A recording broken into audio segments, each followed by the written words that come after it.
lançamento do livro Arabesco do Viver, da escritora Glaucia Dalvaux, e o segundo com o nosso historiador, amigo, senhor Geraldo Osten, que vai nos brindar com mais novas informações sobre esse naufrágio ocorrido na Ilha da Caatinga, do navio pirata, e que faz parte do imaginário e da história do Paranaguá. Aliás, Paranaguá é história, né? Paranaguá tem história a contar. Então, dando início, nós gostaríamos de chamar o presidente do clube, o senhor Carlos Almeida, para compor a mesa, por favor.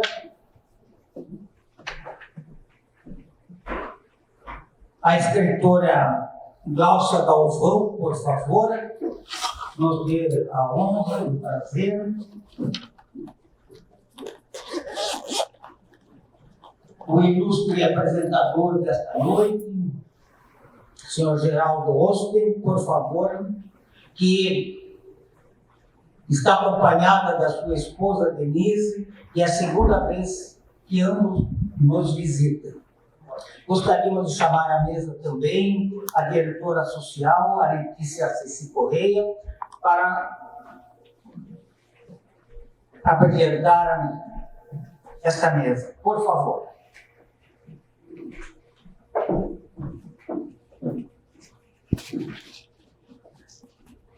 Bem, senhoras e senhores, vamos de imediato passar a palavra à diretora Letícia, que, por favor, sente-se, por favor, que dará andamento às solenidades de apresentação da ilustre escritora Glaucia Dalvaux.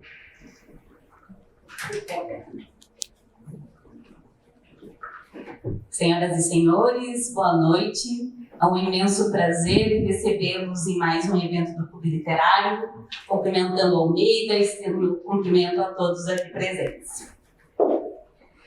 Hoje nós temos um evento duplo, como o Baquinha já falou, e é uma honra ter um lançamento de um livro novamente aqui no auditório do Literário, que há tantos anos não se via.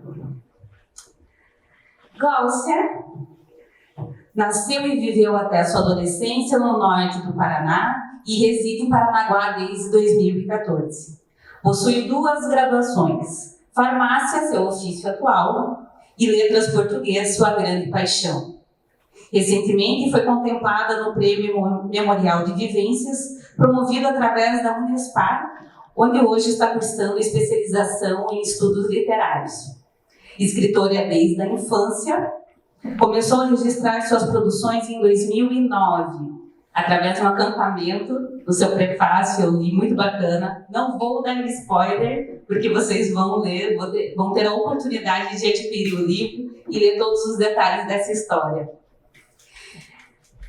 Então, ela preparou com muito carinho, ao longo dos anos, os contos que compõem a sua primeira obra, Arabescos do Viver, que está sendo apresentado aqui hoje.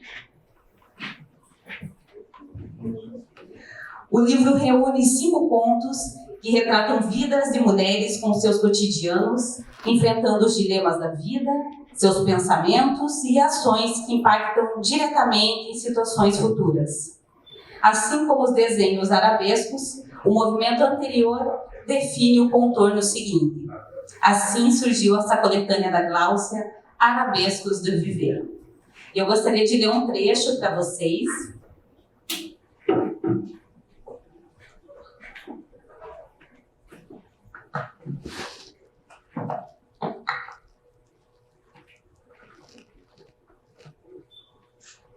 Vejo meus olhos me veem. É apenas meu reflexo no espelho em que as pupilas se encontram. Elas se unem e formam um túnel. Não, uma caverna. Escura a princípio, mas conforme vou entrando, vejo uma forte claridade, serena relaxante e indescritível. Tento alcançar o brilho, tocando com a ponta dos dedos a luminosidade que me leva para as profundezas. O clarão se intensifica e depois tudo se acalma. Ganha ritmo de melodia, ganha cor que tudo absorve. Ganha toque aveludado das nuvens do céu em dia límpido. Com o sol que acalenta e vive como estrela soberana. Hipnotizo-me. Sinto minhas pernas desfalecendo. Preciso dormir para acordar somente com o doce riso da vida, num novamente perfeito dia. E vive-se mesmo dormindo. Láucia Galvão.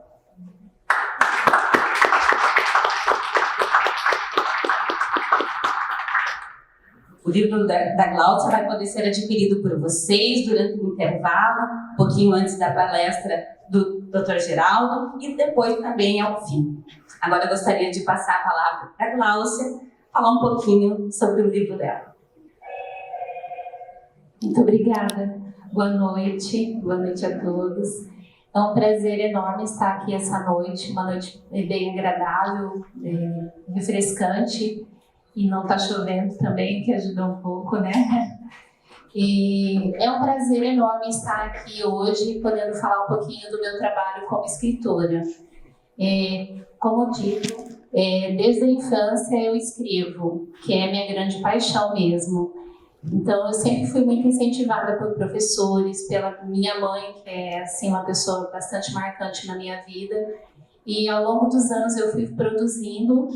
Em 2009 eu comecei a registrar as minhas obras. E não tenho todas elas publicadas, estou revendo algumas para futuras publicações. Mas além do livro Arabescos do Viver, eu tenho um outro livro que eu também já publiquei, que é de mini-contos. O Arabescos do Viver em si, ele contém 5 contos. E são histórias de mulheres, né, e de homens também, que falam realmente desse contínuo que é o que intitula o livro, que são os arabescos, que vai fazendo esse desenho e vai refletindo no que a gente é. Então são histórias assim que eu fiz com muito carinho, espero que vocês gostem. E é isso aí, gente. Muito obrigada.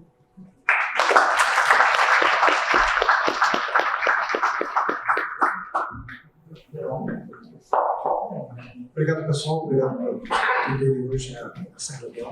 Espero que vocês gostem da minha exposição, mas primeiro de tudo quero agradecer o horário pela oportunidade, certo?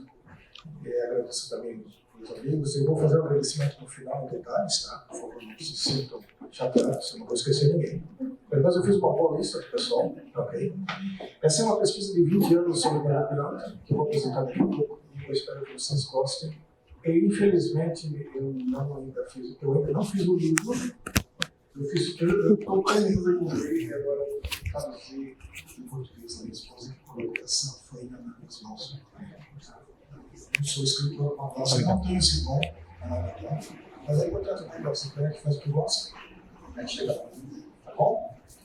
Vamos passar a palavra para o pessoal.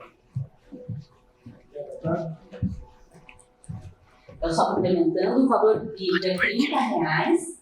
O pagamento vai poder ser feito Pix também.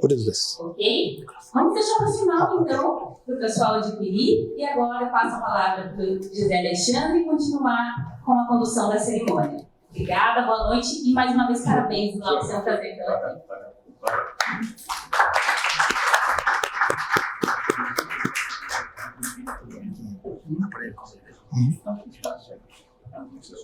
Alexandre?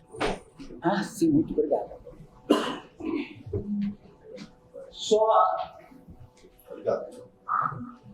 antes de darmos andamento, teremos um convite. Por favor. Olá, meu nome é Leocádio José.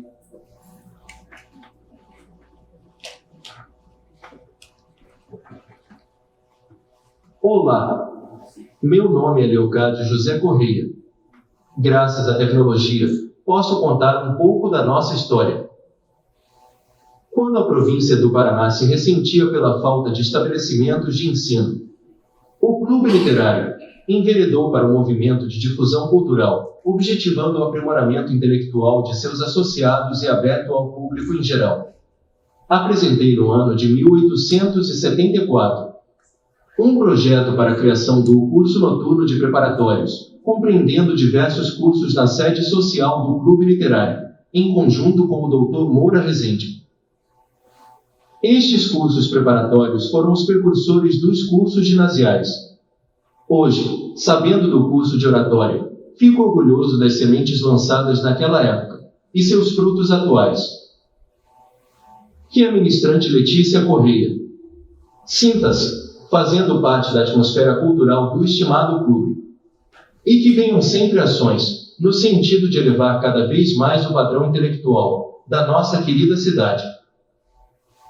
Por fim, convido-os a se inscrever no mini curso de oratória, que será realizado dia 24 de setembro, sábado, das 9 horas às 12 horas na sede urbana do clube. E tenho dito,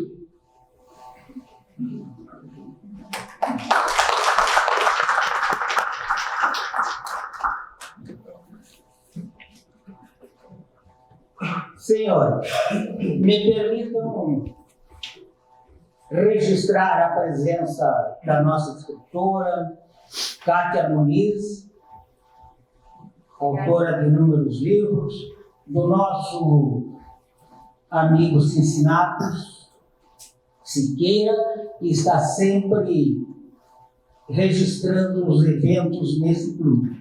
Muito obrigado pela presença. Assim como a todos, muito obrigado pela presença. Senhores, senhoras, vamos dar início ao segundo evento desta noite.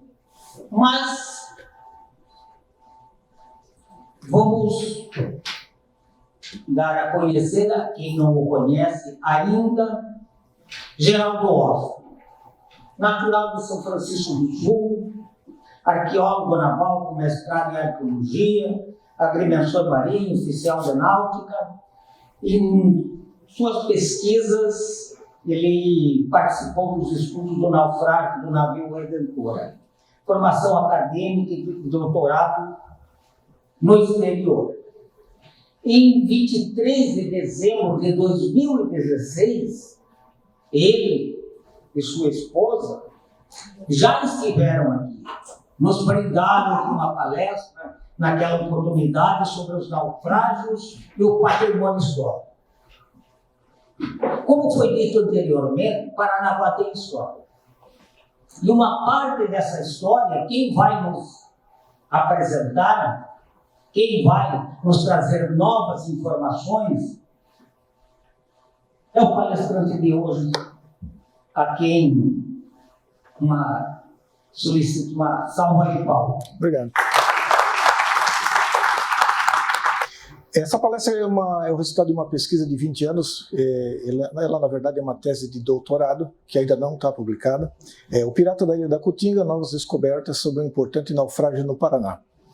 Eu fui formado em arqueologia marítima na Universidade de Western Australia. Eu sempre gostei desses assuntos. E esse naufrágio ele sempre me chamou a atenção. Tá certo? Pode passar o seguinte? Mas antes de mais nada, porque eu sou muito distraído, tá? Eu já vou agradecendo o pessoal, tá? O pessoal do Clube Literário, muito obrigado, pessoal, muito obrigado.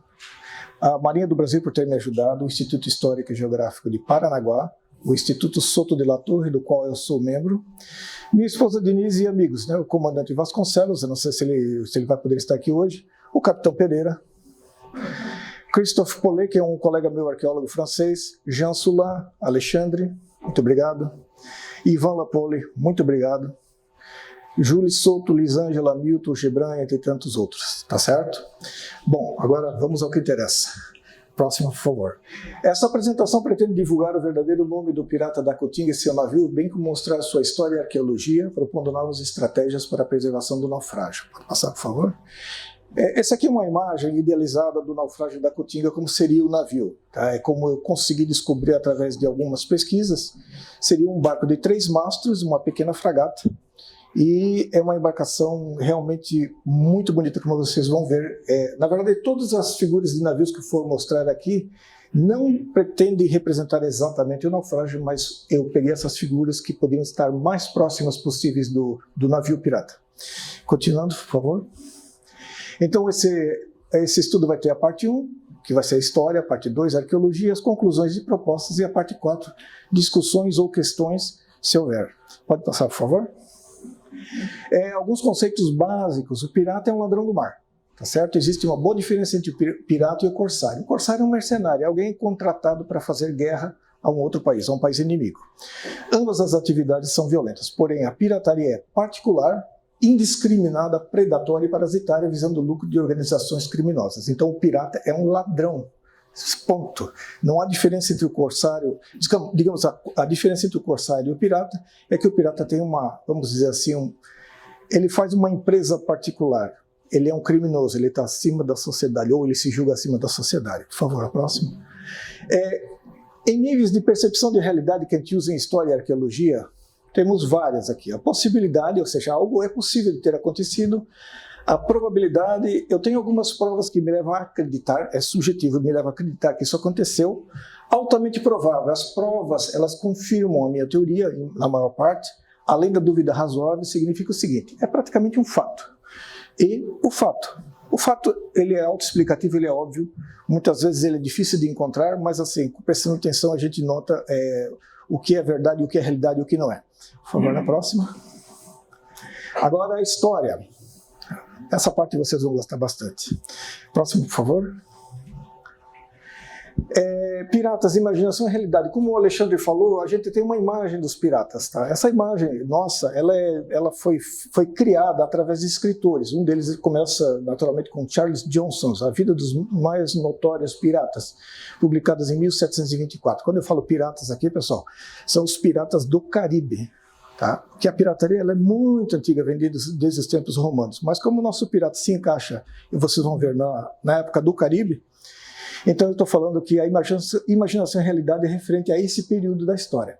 Depois tem a Ilha do Tesouro, filmes, Piratas do Caribe, algumas teorias acadêmicas um tanto tendenciosas às vezes, mas a realidade da pirataria é uma vida de violências, roubos e assassinatos. O grau da violência dependeria das circunstâncias e dos capitães piratas.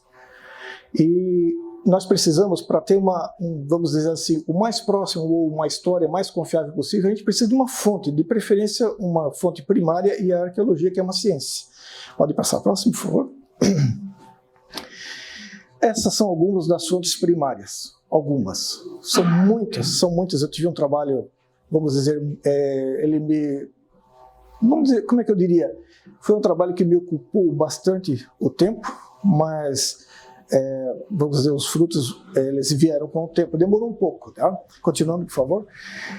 Ela começou em 1999, no ano 2000, quando um senhor chamado Jorge Alberto Canalha, um amigo meu, historiador amador, ele me falou sobre esse pirata da Cotinga, que ele tinha trabalhado com um senhor chamado Roberto Lordi, certo? Eu aprendi a pronunciar o sobrenome dele, meu amigo lá ensinou, Lordi, não é Lordi, né? Ambos são falecidos. Depois eu pesquisei e li a obra de Vieira dos Santos, que fala do milagre da Nossa Senhora do Rosário, porque o pirata estava para saquear a vila, né, em perseguição a um galeão que vinha dos mares do sul. E depois, em 1999 e 2000, também achei a carta de Pires Pardinho ao rei. Essa carta é sensacional, é um dos melhores documentos que eu tenho. Pode passar a próxima? Em 2018, eu já estava um pouco decepcionado porque eu não conseguia achar mais sobre esse navio. Aí eu consultei com um amigo meu, um americano chamado Colin Woodard. Ele disse assim, olha, eu acho que o teu pirata é o Fulano de Tal. Eu já sabia que poderia ser, mas ele disse, também acho. Ele disse, por que você não entra nesse grupo aqui? A Arqueologia da Pirataria, é um grupo de franceses. O diretor é Jean Soulard, e fiz amizade com essa pessoa, Christophe Paulet, que me apresentou a essa pessoa sensacional, chamado Jacques Gasser, que também tinha a mesma teoria que eu, e ele simplesmente disse, Geraldo, eu não tenho ciúme dos meus documentos de nada, eu vou te ajudar em tudo que você precisar. Tá, e foi um grande colaborador e amigo, e foi essencial nos arquivos franceses. Os arquivos portugueses são realmente grandes, mas os arquivos franceses são ainda maiores. Pode ser a próxima? Vamos lá. Assessorando, vamos dizer assim, acessando a história em Paranaguá, o que se fala, Existem erros básicos, tá? E cada um desses erros aqui corresponde a um autor. Por exemplo, a história do Galeão Espanhol é de Vieira dos Santos. Bocage, o pirata, é de Lordier. Bolorô, o pirata, normalmente você acha em jornais e livros, e Bolloré como navio é uma fofoca da internet, tá? O pessoal imaginou e faltou um nome para o navio e resolveram dar esse nome, ok? Próximo, por favor. Essa é a carta de Pardinho, pode passar a próxima. Agora, sim, essa carta, ela é muito interessante. Ela dá os detalhes do navio pirata. Mostra que o navio... Por exemplo, vou ler só a primeira parte para vocês, para ver como nem história, se a gente não lê o documento corretamente, a gente acaba partindo de uma premissa errada e aí começa todo um problema. Em março de 1718, entrou neste porto de Paranaguá um francês de Saint-Malo, de 18 peças e 67 pessoas, a tomar refresco, que vinha do Mar do Sul, onde tinha estado havia tempos em negócio, e de lá veio fugindo por não poderem apresarem os castelhanos. Tá difícil de ler aqui, tá, pessoal, mas eu já vi esse documento mais de 60 vezes, então é tranquilo para mim. E como ficaram outros de sua companhia, o capitão dele se chamava João Bocage. Esse é a vítima do pirata. Esse não é o pirata. Esse é um navio de Saint-Malo, um navio francês, com um comandante francês, que quase foi capturado pelo pirata. E em seguida diz o seguinte: dele, que vinha importante, teve notícia na vila de Cananéia, um levantado, um pirata. Levantado é uma palavra portuguesa antiga, significa pirata, criminoso, que por essa costa andava a toda roupa e guiado de alguns portugueses que já traziam entre as pessoas, as gentes, né? Que eram mais de 200 pessoas com 22 peças e 10 pedreiros. Pedreiro é uma arma antipessoal, uma arma que dispara pedras contra pessoas. Entrou nesse porto a buscar o tal francês, que veio se abrigar à ilha da Cutinga, de frente do rio desta vila, e com tal soberba que, empavezando-se todo de ossadas e caveiras de panico branco sobre lemiste negro. Panico branco é um tecido de linho. Lemiste negro é uma lã escura. Na quadra, ou seja, no mastro em cima da popa, o mastro pequeno, trazia uma bandeira de seda negra com um homem despido em branco, com um traçado, ou seja, uma arma branca na mão direita e na esquerda a cabeça de outro pendurada pelos cabelos. Vocês notam que é uma doce pessoa, né? Obviamente. Esse, na verdade, é o pavilhão do comandante pirata. É como ele se vê. É uma bandeira de seda. Então aquilo representa, é o símbolo dele, tá? E cabeça de outra, tá, aí fazendo-se a vela, lhe sobreveio tal trovoada que, garrando duas âncoras, a que deu fundo, o fez tocar com a popa em uma pedra e restinga da dita vila, com que logo foi a pique. Pode passar a próxima, eu já sei de cor até. Com que logo se foi a pique. Então, eu vou poupar vocês essa parte, alguns foram capturados, tá? Pode passar. Então você vê o seguinte: Bocage é o capitão do navio francês, a quase vítima. O verdadeiro nome dele, François Paul de Coeur du Bocage, do mercante Le François Santa Rosa. De onde eu sei isso? Graças ao meu amigo Jacques Gasser. Ele me ajudou com esse documento. O navio e seu pirata, o Pardinho não identifica. Então, assim, além do Pardinho, que entrevistou várias pessoas em Paranaguá em 1718, eu consegui o documento do capitão francês que quase foi capturado em Saint-Malo. Pode passar, por favor? Está aqui. Está aqui o dado do documento. Se as pessoas quiserem pedir uma cópia, eu também posso providenciar uma cópia. Ele é um documento de difícil leitura. Pode passar, por favor? Mas aqui tem a assinatura dele. E aqui ele contando um pedaço do naufrágio do navio pirata. Eu não vou ler esse documento todo porque é difícil, tá? Mas depois eu vou montar toda a história para vocês com 3 depoimentos de pessoas. Pode passar, por favor? Agora vamos lá. O Bolorô. Quem seria o Bolorô? Bolorô, também chamado pelos portugueses Carlos Sevilha Bolorô. Não é o pirata, é apenas um contrabandista. Se o pessoal tiver a paciência de pegar o livro de Carlos da Costa Pereira, História de São Francisco do Sul, vocês vão ver que ele é apenas um contrabandista. Esse nome é uma corruptela do nome de Charles Trècheville de Bolorô. É um comerciante de São Malo, preso em Paranaguá em 1728 por violência e contrabando. Essa é uma nova descoberta, tá? Então, Volorô virou Bolorô. Os portugueses tinham esse problema de ouvir a língua francesa, tá? Pode passar, por favor? Aqui está a prisão de Boloró, com alguns juízes de Paranaguá. Está aqui o documento, pode passar. Agora, as pistas sobre as origens. Quando eu vi esse depoimento de Pardinho, eu olhei e pensei, mas olha, enfeitada de bandeiras, com caveiras e ossos, uma insígnia, francês, porque Vieira dos Santos fala que é francês, bandeira e artilharia, eu pensei, é um pirata do Caribe. E essa época coincide, 1718, com o auge da era dos piratas do Caribe. É o auge, certo? Estamos na última e mais importante fase. Tiveram várias fases antes, mas a fase de 1716 a 1726, 1718 se encaixa mais ou menos nesse tempo, foi a mais importante fase quando os piratas em Nassau, em New Providence, nas Bahamas, piratas anglo-americanos fizeram uma república, uma verdadeira república. Eles eram em 1718 mais de 6 mil, uma infestação. Pode passar a próxima? Olha, pessoal, essa foi a imagem mais próxima que eu consegui, pesquisando sobre o navio pirata, de como ele seria, mais ou menos. Uma embarcação de 3 mastros, com uma linha de artilharia, um convés corrido aqui, um tombadilho e um castelo de proa. E essa linha de canhões apenas, tá? Aqui ficavam os pedreiros, certo? Curiosidade, essa imagem não está tão correta assim referente ao navio pirata, porque o navio pirata era de cor verde. Eu achei em documentos, ele era de cor verde. E tinha uma figura na proa que era uma moça. Tá? Pode passar? Essa é a bandeira. O desenho é meu, tá? Me perdoem, mas foi como eu consegui imaginar. Esse desenho ele mostra aquele homem com uma espada na mão, a cabeça de outro dependurada, pode passar, e como ele ficaria na popa da embarcação. Pode passar. Agora, por que esses piratas do Caribe apareceram? Foi uma guerra de sucessão de Espanha, uma guerra de dinastias reais na Espanha, na França, mas principalmente incentivadas pela França, onde a Inglaterra também entrou, e a Holanda. Ela terminou em 1713 com o Tratado de Utrecht. Ela causou problemas sociais e desempregos a ex-corsários. O que acontece? Alguns desses piratas eram corsários. De repente eles ficaram desempregados. E também, como ficaram desempregados, principalmente os ingleses se acharam traídos pelos reis da Inglaterra. Então eles começaram a apoiar uma dinastia rival. Também existiram elementos instáveis da sociedade, muita pobreza, muita instabilidade social. Tá?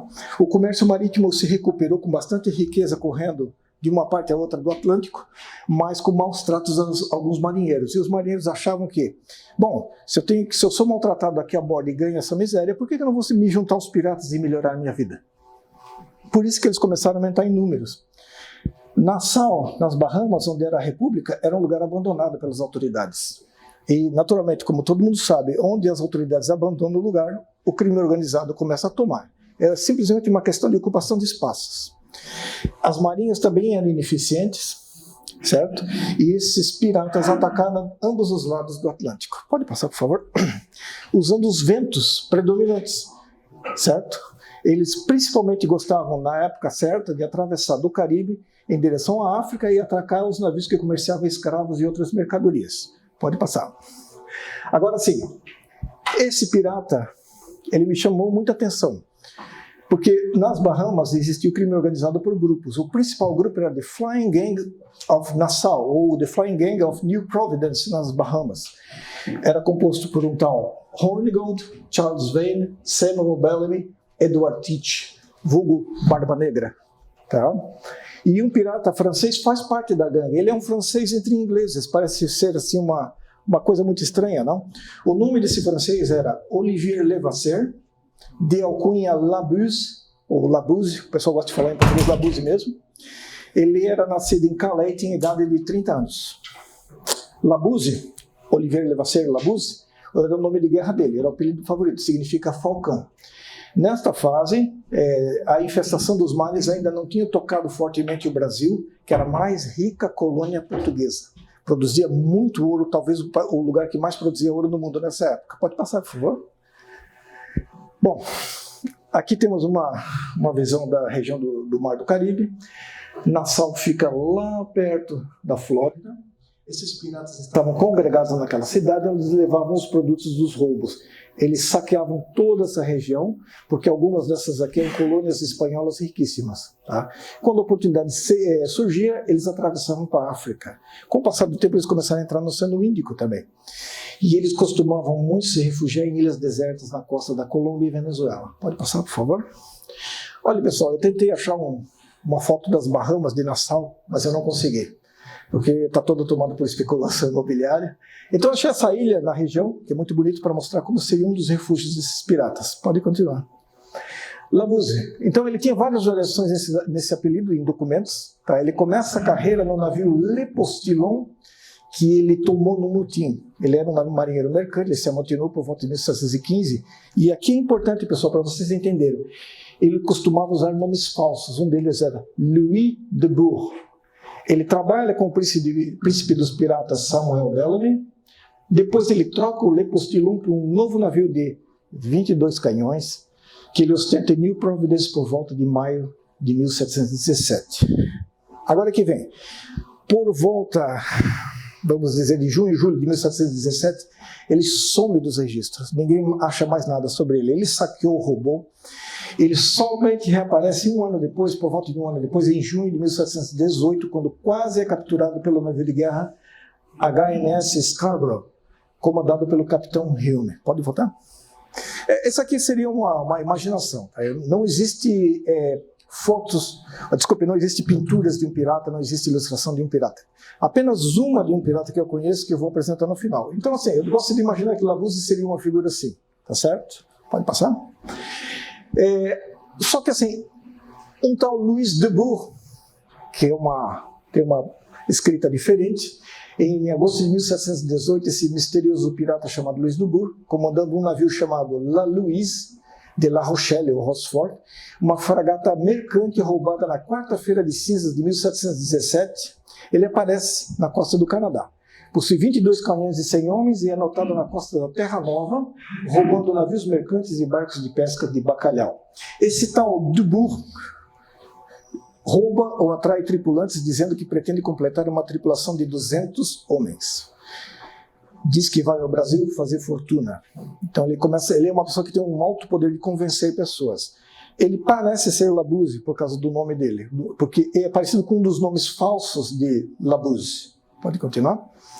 Bom, esse capitão Briard de la Droite, nos arquivos do Almirantado em Honfleur, na França, ele diz assim: o tal do Bourg veio ao meu navio, disse que ia fazer uma fortuna no Brasil e me roubou 4 marinheiros. Esses 4 marinheiros não tiveram chance, ele simplesmente pegou eles à força e levou. Guardem bem o capitão Briard de la Droite, porque ele vai ajudar a gente a identificar quem é o pirata no Brasil. Pode continuar? Bom, fugitivos. Ele capturou esses marinheiros no Canadá, mas eles também souberam que ele estaria guardando o pirata inglês, no navio de 30 canhões, que ele iria para o Brasil com esse pirata inglês. O tal do Bourg desaparece do Canadá depois de muitos roubos, mas 2 tripulantes conseguem fugir de Bourg na costa norte da América do Sul e meses mais tarde, ao contactar as autoridades, são informados que a La Louise, eu vou chamar a La Louise, tá? Afundou no Brasil. Ninguém sabe onde foi exatamente. Até agora, né? Poderia do Bourg ser Labuse? Este nome parece com o falso nome que o Labuse ou Levasseur usara do Le Postillon, Louis de Bourg. E mais, o número de canhões e tripulantes se assemelha ao informado por Rafael Pires Pardinho. Só lembrando, pessoal, Olivier Levasseur, apelido Labuse, tá? Pode continuar? Esse misterioso pirata no Brasil, em dezembro de 1717, início de 1718, aparece no Cabo de Santo Agostinho, em Pernambuco, um pirata, junto com uma sumaca, uma pequena embarcação de 2 mastros, em escolta. O pirata, logo identificado para o vice-rei do Brasil em Salvador, o Marquês de Argeja, como um francês, ele saqueia embarcações mercantes e depois se dirige ao sul, para a nossa direção. Argeja tardiamente manda uma embarcação de guerra em encalço, mas a essa altura havia os piratas roubados navios e cometidos assassinatos, muitos assassinatos. Mas ninguém sabe o nome do navio e seu capitão ainda. Pode passar? Aqui novamente a embarcação. Próxima, por favor. E essa aqui seria uma sumaca, como uma sumaca teria mais ou menos essa aparência. Essa faria a escolta do navio grande. Pode continuar? Esses pontos aqui que eu marquei são os lugares onde ele atacou. Salvador, por volta de Salvador, Camamu, ele vai descendo, tá? Vai descendo Espírito Santo, depois ele vai Cabo Frio, Ilha de Santana, depois ele vem em Canané, Paranaguá, e depois ele vem em mais uma cidade aqui no sul. Pode continuar? Esse pirata, depois que ele fez os saques lá no norte, perto de Salvador, ele aparece na Ilha Grande em fins de fevereiro. Esse pirata ainda é desconhecido e ele apresenta avarias no mastro do traquete e grupês. Mastro traquete é o primeiro mastro. De um navio de 3 mastros você tem o traquete, grande e mezena. O primeiro estava quebrado e o grupês, que é aquele mais pontudo, que é quase horizontal, estava quebrado também. Mais tarde ele aparece em Paraty, onde deserções acontecem. Um navio mercante francês na Ilha Grande, o La Princesse de Parme, capitão Pierre Devaux, nota 2 homens em uma canoa que desertaram do pirata. Eles remaram desde Paraty, no desespero deles, fugindo desse pirata. São Pierre Dupré e Adrien Lemoine. Pode passar? Esse aqui é o relatório do capitão Devaux, do Princesse de Parme. Pode continuar? Lembra do capitão Briard? Pois é, os 2 rapazes disseram assim: por favor, capitão Devaux, leva a gente de volta para a França porque nós somos marinheiros do capitão Briard, do navio Ladroite, e nós somos roubados no Canadá. Então isso confirma, pode passar? Aqui inclusive os 2 marinheiros, assinatura de Pierre Devaux, pode passar? Então esses marinheiros, eles pedem asilo informando que foram roubados do seu navio Ladroite por Dorbuio, no navio pirata La Louise, na costa canadense. Logo, já temos a primeira confirmação aqui. Esse pirata é Dubourg e seu navio é a fragata La Louise de La Rochelle. Pode passar? Bom, Dubourg continua em direção ao sul, desembarca alguns piratas para reparar o dano da La Louise em Ubatuba e são atacados por uma milícia local que matam 10 piratas que vinham na Sumaca. Eles naturalmente saíram de lá. Eles fogem para Canané, onde ficam dias descansando e tendo negócio com os locais que lhe vendem uma canoa, a qual foi usada para salvar muitos piratas durante o naufrágio deles na Cotinga. Pode continuar? Quando os piratas em Cananéia são informados do navio mercante Le François, que é o primeiro navio que nós mencionamos na história, cujo comandante era o Paul de Bocage, eles saem em direção ao Paranaguá, e aí acontece o naufrágio. Da história sabemos a versão de Pardinho, mas agora temos a versão de Bocage, porque eu consegui o relatório dele. Também de um dos oficiais do Departamento da Marinha Mercante na França, o Sr. Marin, de Saint-Malo, está no Arquivo Nacional da França. Agora nós podemos juntar as 3 versões e ilustrar o que aconteceu aqui em Paranaguá no dia 9 de março de 1718, às 3 horas da tarde. Pode passar? Bom, o que acontece? O Le François, o navio mercante, e esse é o navio pirata. Ele percebe o navio mercante. Esse navio mercante ele começa a navegar em direção a Paranaguá. Ele é seguido pela Sumaca, aquela pequena embarcação que vai fazendo justamente a escolta e olhando onde seria seguro para o navio maior, o navio pirata maior, navegar. Ela vai fazendo a escolta. Pode passar? Bom, vocês já sabem que existe essa bandeira na popa, mas no último mastro tinha essa bandeira aqui. Tá? Essa bandeira chama-se, em inglês, no quarter, significa o seguinte: quando o capitão Dubourg, no navio La Louise, viu o capitão Du Bocage fugir, ele automaticamente içou essa bandeira do último mastro, que significa o seguinte: no quarters, isso significa, se nós pegar vocês, vocês todos vão morrer, não adianta se render agora. E o símbolo de morte é bem notável aqui, né? O símbolo da violência. Esse é um símbolo medieval chamado Memento Mori, que os piratas se apropriaram, e essa figura no meio aqui, que alguns autores, inclusive eu, na verdade isso é uma teoria basicamente minha, eu considero o famoso Jolly Roger, ou Jolly Roger, que é o demônio, tá certo? Então isso mostra que esse pirata ele não estava para brincadeiras. E o que acontece? O navio pirata, junto com a Sumaca, segue o navio lá no canto que está dobrando a ponta da Cotinga. A Sumaca vai na frente. Pode continuar? Eu ainda não sei qual dos 2 canais, porque é um canal, na época, bem diferente do que é hoje em dia. Isso é uma carta náutica de hoje em dia. Pode ser que ele tenha vindo pelo norte, o que eu não acredito muito, ou pode ser que ele tenha vindo pelo sul. Ali está a ilha da Cotinga, a ponta aqui. O navio fez essa curva, o navio francês, comandado por Du Bocage. A Sumaca pirata seguiu ele e o navio pirata foi devagarinho, seguindo para fazer a curva que ele nunca fez. Ele pegou uma tempestade. Essa aqui é a ponta da Cotinga, tá? Ele começou a pegar uma tempestade muito forte, e aí o que aconteceu foi isso. Ele largou 2 âncoras para ver se segurava por causa do vento forte, e ele bateu com a popa naquela pedra, a ponta da cruz, tá certo? Pode continuar. E o que acontece? Os que estão na sumaca, que já tinham feito a curva, eles também são pegos por esse temporal e ficam encalhados no banco de areia que tem ali naquela região. E aí o navio pirata começa a sinalizar socorro para a sumaca, para vir ajudar eles. Venha nos ajudar, porque o nosso navio está afundando, nós não temos bote salva-vida, vocês são o nosso bote salva-vida, os piratas na sumaca, né?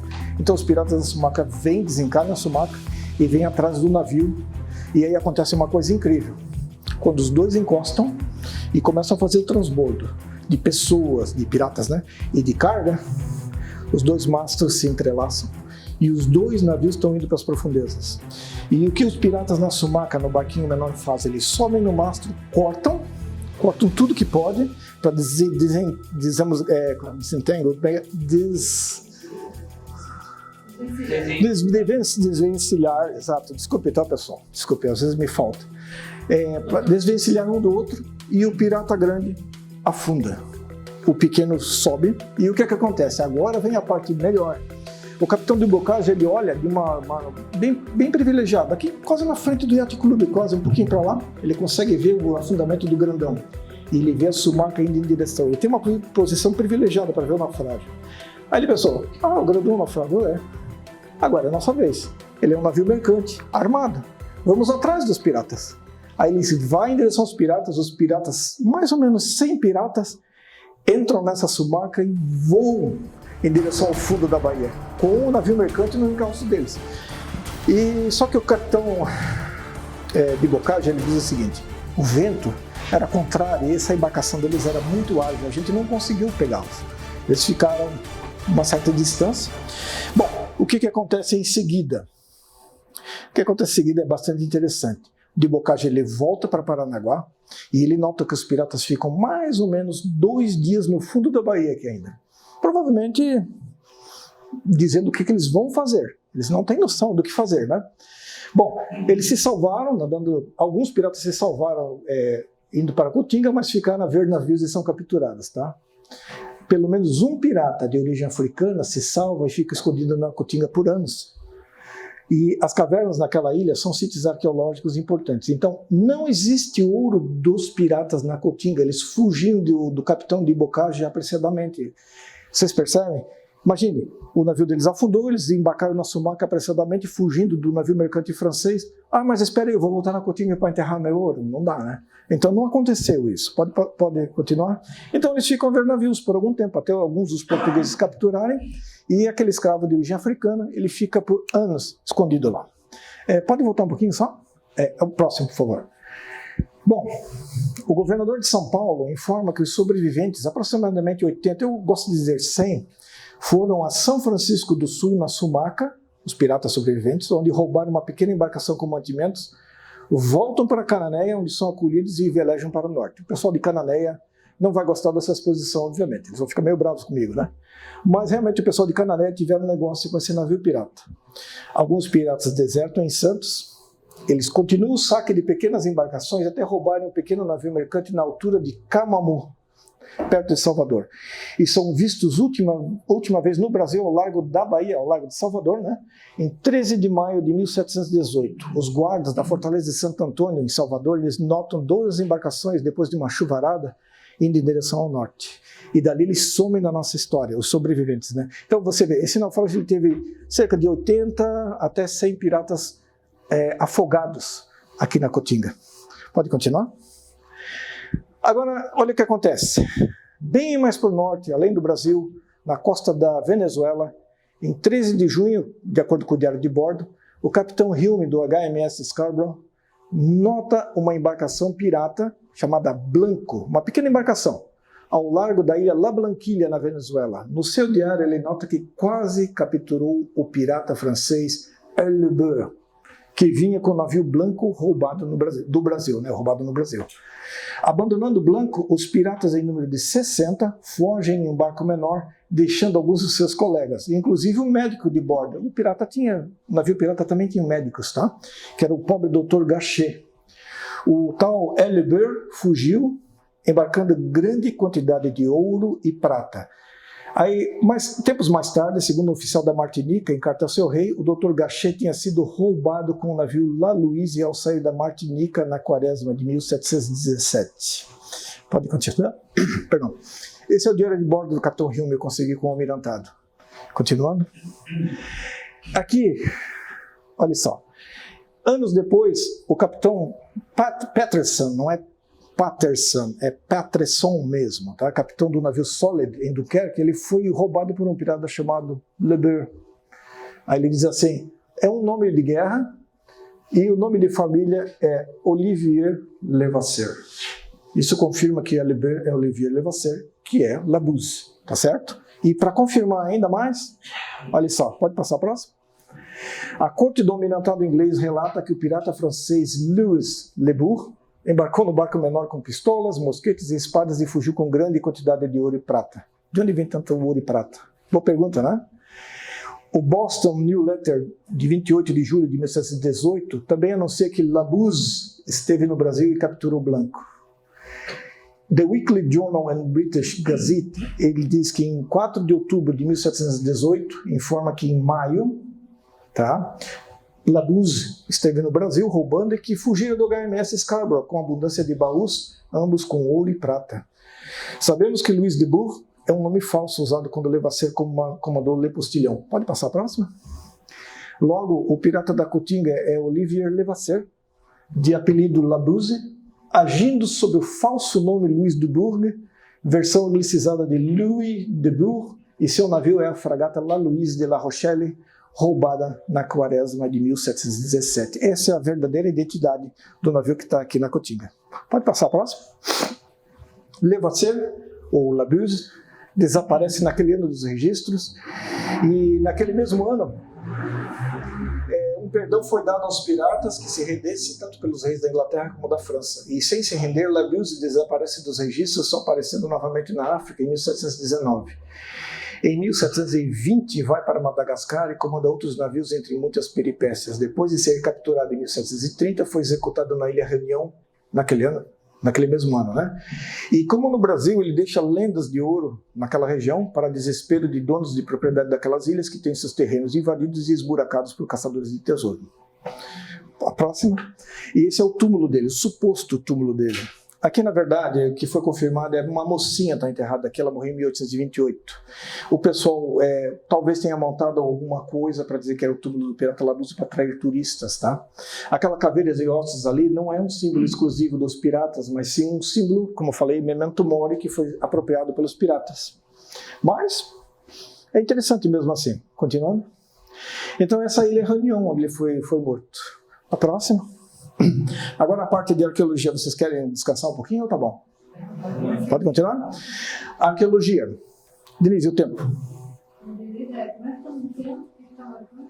Começou que horas? Bom, vai ser rápido, tá, pessoal? O que é arqueologia? É o estudo do passado humano pelo meio da análise de artefatos, é semelhante a uma investigação policial, ou seja, você não pode mexer nos objetos e nem no contexto. Não é caça ao tesouro e é uma ciência auxiliar da história e vice-versa. Temos a arqueologia terrestre e a subaquática. Próxima. Como é que começa a arqueologia subaquática? Quando o Pardinho visita o naufrágio, os franceses sabem do tesouro e tentam roubá-lo e são impedidos por Pardinho. La Louise é esquecida após 1720 por algum tempo. A próxima. Aqui, ó, o Pardinho está dizendo o seguinte, naquela mesma carta que eu li no começo, é a continuação. Nesta ilha agora, achei um mulato mergulhador com o qual fui aonde o navio está em fundo de 8 braças, aproximadamente 15 metros. E mais, por ficar alcantilado, isso significa encostado, tá? Num buraco abrupto, assim, com a ponta da ilha e ficando nos princípios direito, ou seja, em pé, com as pegas dos mastros, as pontas dos mastros, que às vezes ali apareciam. Depois, com a correnteza das águas, correu também e se voltou sobre o costado, que não se vê de cima, por as águas ali serem sempre turvas. Quem mergulha aqui em Paranaguá sabe como é que é ali a Cotinga. Esse mulato mergulhador de um mergulho atou um pedreiro, que é aquela arma antipessoal que se tirou todo cheio já de escamas de bronze, e a sua recâmara do mesmo, e ainda com a bala a carga da bala miúda e metralha, e mostrava estar ainda metido na borda do navio. Pode continuar? De outro mergulho, atou alguns paus de mastaréus e verdes e tão repassados do gusano, ele fala gusano, né? Que parecem favos de abelheiras e com qualquer força se quebram, a fim de assim se supõe o mesmo navio. Então o que acontece? Se tiver alguém que puder fazer essa diligência, ele diz assim, olha, tem não só o tesouro, o lugar do precioso e cofre, mas também pode se aproveitar o ferro que ele traz por lastro. Isso significa que esse navio também trazia canhões como lastro, tá certo? Para aqui. Olha, esse seria mais ou menos o aspecto que o navio ficou nos primeiros dias. É que eu fiz assim, eu tentava fazer ele ficar bem na flor d'água, mas não fica muito visível. Então eu levantei um pouquinho e conforme as correntezas foram acontecendo, ele se virou por Boreste, que é a direita. Se você olha para a proa do navio, é a direita do navio. Ele virou para Boreste. Ele ficou, na verdade, deitado. Primeiro ele estava em pé e depois ele escorregou e deitou. Próxima. Bom, na anatomia do navio, o processo de formação do naufrágio começa logo depois que ele afunda. Tem agentes de destruição biológicos, mecânicos, etc. Um deles é o Teredo Navalis, que é o famoso gusano. Se ele for enterrado numa lama sem oxigênio, muitos artefatos podem ser preservados. O tráfego marítimo também destrói naufrágios, obras de portos e outras construções, idem, e caçadores de tesouro. É um problema sério, tá? Olha, esse modelinho aqui, um amigo meu alemão me cedeu, as fotos mostram mais ou menos como o La Louise poderia ser, tá? Um navio de um convés corrido, com um tombadilho e um castelo de popa. Bom, se o tesouro estaria por aqui, pessoal. Mais ou menos aqui para o meio, tá? No cruzamento de duas linhas saindo daqui e para o meio. Pode continuar? Olha, esse seria mais ou menos o convés do navio. Pode continuar? Pode continuar? Bom, depois de Pardinha, teve uma proclamação do João V dizendo que é o seguinte, se alguém quiser tirar esse precioso, esse tesouro, eu dou metade do dinheiro que a pessoa conseguir achar. O João de Araújo, em 1630, aceita a oferta, utiliza mergulhadores que mergulham em apneia, que ele chama de búzios, que na verdade são escravos, pelo menos a maior parte deles. Eles têm dificuldades de entrar no naufrágio porque ele está caído sobre si, tá? E o que acontece com estruturas de madeira? Assim que o naufrágio ele ou assenta no fundo ou ele vira de lado, ele começa a se desmontar igual um castelo de cartas. Um monte de madeira ele começa a virar, depende da profundidade também, tá? O pirata sobrevivente na Caatinga é achado por esses mergulhadores e ele é preso pelas autoridades que depois o vendem como escravo, pensando que ele era um escravo dos piratas. O resultado dessa exploração foram muitos objetos pessoais, cerâmicas, garrafas, mercúrio, um sino, moedas de ouro e prata, granadas, arma de fogo, canhões, 8 canhões, entre outras coisas. Tudo vendido com valor de 7%, que seria o esperado tesouro. Araújo é acusado e preso. Por quê? Porque ele entregou um tacho com algumas moedas e algum ouro, e as autoridades disseram, e o resto? Aí ele disse, não tem resto. Bom, então você está preso. Mas por quê? Porque existem testemunhos aqui em Paranaguá que viram você esconder correntes de ouro, moedas. Então você vai dar o jeito de mostrar onde está o resto. Na verdade, pessoal, o que aconteceu foi que não só Araújo, como outras pessoas também se serviram do navio. Isso é muito interessante, tá?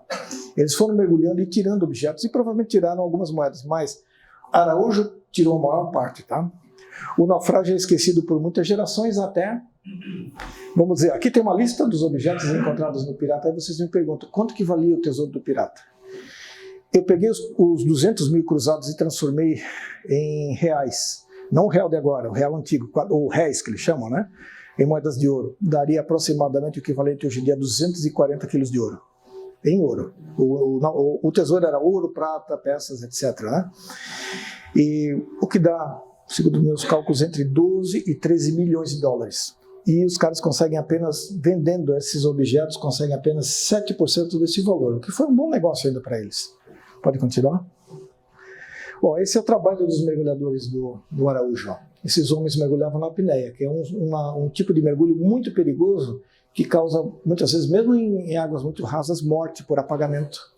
E um deles, infelizmente, faleceu. Pode continuar?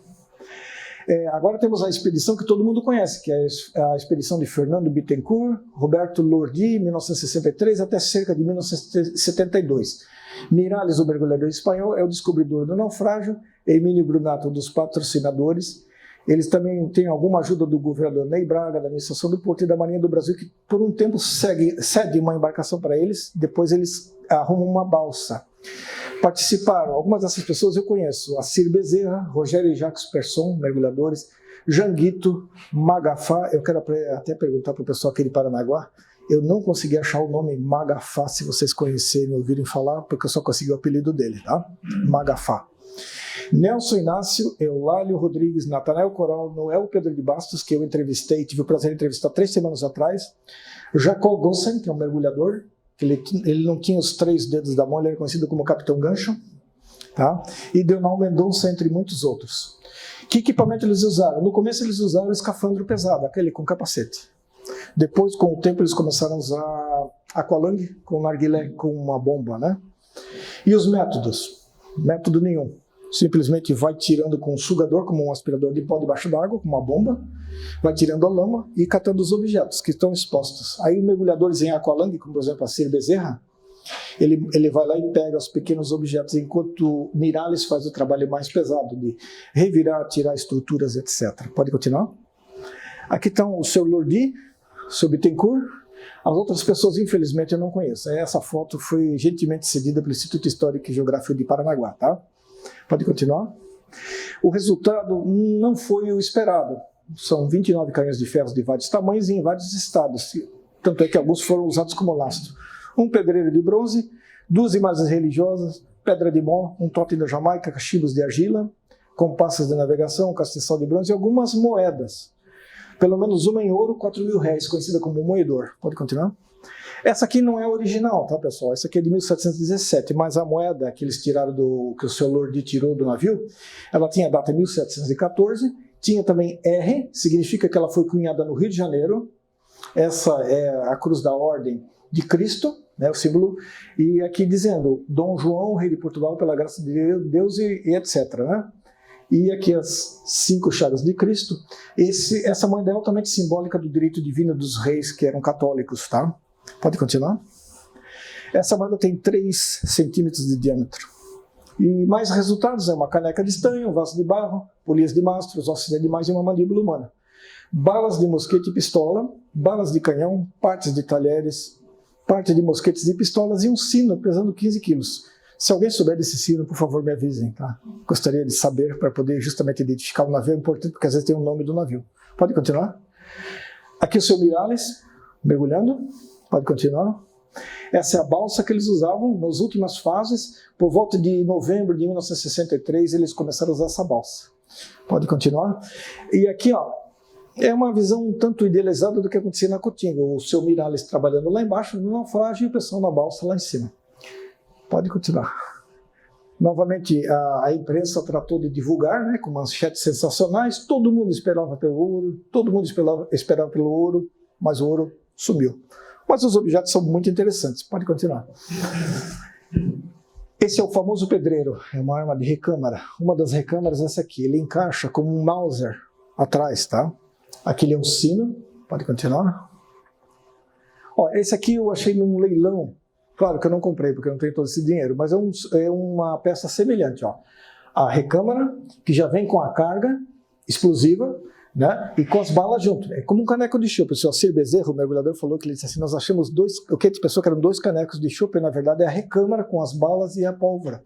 Você fecha, coloca uma cunha, tem um buraco ali embaixo, você coloca uma cunha e dispara e diga suas orações, tá? Porque essa arma é tão perigosa para quem está no lado errado da arma, como quem está no lado favorável, porque ela solta um monte de faísca e às vezes sai o tiro pela culatra. Ela é feita para matar pessoas no convés. É uma arma terrível, tá? Conhecido em inglês como murderer, assassino. Pode continuar. Esse é o sino, tá? Que eu estou procurando. Tinha mais um que foi tirado pelos portugueses em 1730. Pode continuar. Como vimos, Labuse também levou uma quantidade grande de ouro e prata consigo. Lembram que ele saiu voando, fugindo dos ingleses com baús? Pois é, o que sobrou provavelmente foi saqueado por Araújo em 1731, e eis porque Lorde e Bittencourt não acharam quase nada. Eles estavam se baseando numa premissa falsa. Qual é a premissa? Eu não estou dizendo que não tem nada lá, em absoluto. O que não tem é o tesouro fabuloso. O pessoal foi levando sua parte, e o que restou no final foi tão pouco que eles trabalharam por anos. Os exploradores de 63 não tinham toda a história, porque informação é poder. O tesouro provavelmente era uma ilusão, o grande tesouro, tá? Não os pouquinhos que podem existir ali. Então a ilusão de riquezas causou a ruína do que restava no naufrágio, que o naufrágio já estava bem quebrado pelos portugueses, e ameaça o pouco que resta. Eu posso dizer, até com respeito, inclusive, à memória de Solordi, deixou eles também, por um bom tempo, com problemas econômicos. Eles ficaram com muitas dívidas. E os objetos que sobraram são de difícil localização hoje em dia e muito frágeis. Pode continuar. Olha, essa aí foi a âncora do navio pirata. O menino, ela tem mais ou menos 3 metros. É o que a gente chama em inglês de bower. Ela vai na proa, perto da proa, na bochecha, perto da proa. Eram 2 âncoras, tá? Eu não acho que eles recuperaram a segunda, eles só recuperaram a primeira. Você vê que ela já está em estado de decomposição, porque objetos, quando são tirados da água, a gente tem que lavar em água doce imediatamente para tirar o salitre. Os objetos de material orgânico, então, são mais delicados ainda. Então, qualquer escavação arqueológica, você tem que ter um planejamento do se você achar isso, o que você vai fazer? Tem que estar tudo preparado e isso custa muito dinheiro, tá? Então, a expedição do Solordi não era arqueológica em essência. Pode continuar. Ele achou vários canhões que eu consegui identificar como finbunkers. O que são finbunkers? São canhões que têm anéis de reforço muito grossos, de 3 a 4 mais ou menos por palmo, e são fabricados na Suécia. Interessante, né? Um navio pirata francês com canhões fabricados na Suécia, porque a cidade de Fispong, de onde originou esse nome, fabricava a maior parte, ou pelo menos a maior quantidade de canhões de ferro na época. Olha que canhão lindo foi tirado do navio. Ó, agora um amigo meu holandês fez o desenho para mim. Pode passar próximo. Olha só que lindo. Tá? Uma peça de calibre 12 ou calibre 18, tá? Ela foi identificada pelo meu amigo, que ela foi provavelmente fundida nesse período, por um tal Gilles de Beche. Tá? Gilles de Beche é um fabricante na Suécia de canhões que ele imigrou da Bélgica para Fispong, onde ele começou a fazer esses canhões. Agora olha o estado que ele está hoje em dia, que eu suponho está. Suponho. O que aconteceu? Eu fui no Museu de Ipiranga e pedi, por favor, me ajude, me dê uma foto do canhão que foi doado em 64. Eles demoraram, a gente não acha, tá? Porque eles estavam em obras, né? E o rapaz me deu essa foto. Quer dizer, o canhão não foi estabilizado, a liga não foi estabilizada, o resultado é isso que você vê, é uma podridão e assim, isso vai continuar indefinidamente. Para ver um tratamento, alguém me perguntou, acho que foi o Ivan que me perguntou, como é que se faz, né, Ivan? Eu estou conversando com o pessoal do museu lá na Austrália, porque eles têm um caso parecido num navio holandês do século XVII. E eu acho um caso perdido. Esse canhão, ele estava sendo usado ativamente, porque os munhões deles estão em muito bons estados, tá? Pode passar. Esse aqui está no Museu das Armas, em Lapa. Ele era lastro. Por quê? Porque os munhões estão quebrados. Tá certo? E esse canhão, ele só tem essa metade. Pode voltar agora? Esse aqui. Esses são os objetos que o Solordi achou na época, uma pedra de moa. Esse aqui é feito de ferro batido, é um canhão também, digamos um pedreiro. Outro pedreiro muito interessante, parece ser de fabricação asiática. Aquelas rodinhas ali, ó, são peças de poliama de mastros, e laucino, como sempre, né? Essas madeiras aí são do estaleiro, onde eles deixaram as Pode continuar? Ó, aquelas rodinhas são isso aqui, ó. Eram peças para içar mastros e velas do navio pirata. Continuando. Lá no Museu das Armas achei essa peça, é um cachimbo de Gouda na Holanda, do início do século XVIII, tá em bom estado. A gente identifica porque tem a marca do fabricante. Pode voltar um pouquinho? Ele tem a marca do fabricante no que a gente chama de calcanhar da peça, e lá está um carimbo, tá? Eu consegui identificar como ele de Gouda de 1710. Uma coisa muito interessante quando eu tenho no navio pirata é um dado antropológico, porque eu já conseguia... A quantidade de fumantes a bordo era enorme, o pessoal fumava muito, muito mais comum do que as pessoas em terra. Pode continuar? E a nossa santinha, né? Ela evocando, na verdade, o milagre de Nossa Senhora do Rosário, ela foi encontrada no navio, segundo o seu Ciro Bezerra, junto a uma caixa de balins, do tamanho dessas bolas de bilhar, tá? E é muito interessante porque ela é de terracota, e também ela é um objeto de devoção particular, porque ela é pequenininha. Então algum pirata tinha ela como devoção particular. Ela é, por exemplo, uma cópia, digamos, popular de alguma santa na França que eu ainda não consegui identificar, de alguma igreja famosa na França. Aí o pessoal se pergunta, poxa, mas um pirata religioso? Notem, nem todo pirata era perverso. O que acontece? Alguns piratas, na verdade, eu chamaria eles de irresponsáveis. Eu estou ganhando mal nesse navio mercante e vou me juntar ao Labuse e vou ficar rico. E aí, quando cair a ficha deles, eu quero cair fora daqui, agora não dá mais. E alguns foram capturados. Então, essa peça provavelmente pertence a um desses piratas que entraram há pouco tempo no navio. Continuando. Aqui é a comemoração do selo, né? Eu falei com o artista, ele me permitiu reproduzir essa peça. Eu tenho uma página inteira desses selos. Pode continuar. E a arqueologia é a seguinte, a arqueologia subaquática trabalha com contexto, planejamento de operações, registro, conservação, divulgação, e também existem leis internacionais que regulam a exploração de naufrágios. Pode continuar. Olha, esse não é um navio pirata, obviamente, né? Esse é um navio no Báltico, que está em ótimo estado de preservação do século XVI. Essas cabeças aí são utilizadas para você passar o cordão para manobrar o navio. Bom, o nosso navio na Cotinga está em mau estado, mas esse está em bem melhor estado, mas não é um navio pirata, né? Continuando. Esse é o trabalho dos mergulhadores no Mar Báltico. Olha só como se preserva muito bem. Por quê? Porque o Mar Báltico é um mar gelado, tem muito pouco oxigênio e a água é salobra, na maior parte dele. Pode continuar.